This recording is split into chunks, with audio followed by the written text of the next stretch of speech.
week as President Jacob Zuma undertakes a state visit to the oil-rich and most populous country on the continent.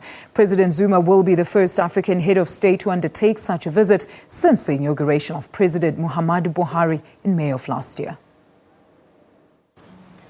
South Africa and Nigeria are undoubtedly the continent's economic leaders, but it's no secret that neither country is in good shape.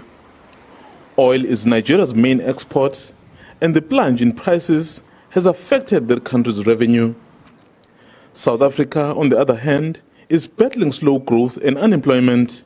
These are two great nations of Africa, and it is in our interest to unite.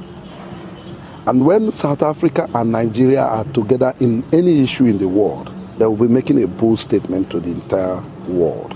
So I feel that we must do everything to work together politically, because it's going to bolden us and strengthen us in the international community.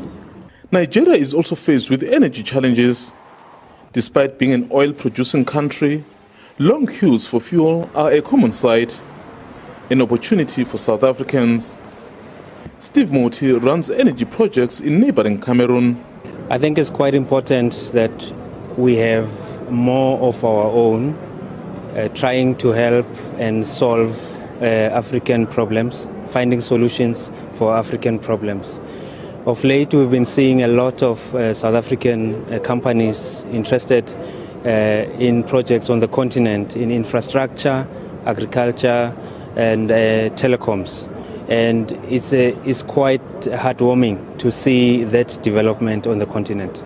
While companies like MTN and MultiChoice have invested in Nigeria, they have found themselves at odds with Nigerian regulators, a topic also likely to come up during the visit.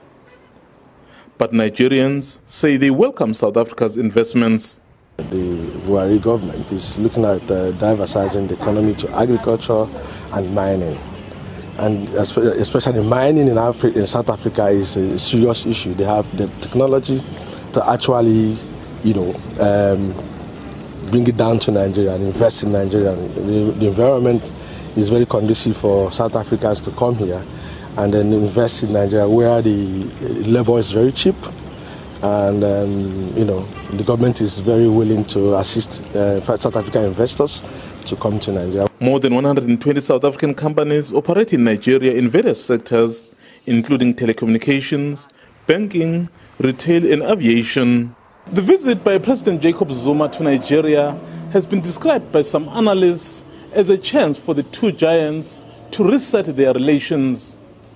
This in a bid to reaffirm their position as Africa's political and economic powerhouses. Mzwandi Lembeche, SABC News, Abuja, Nigeria.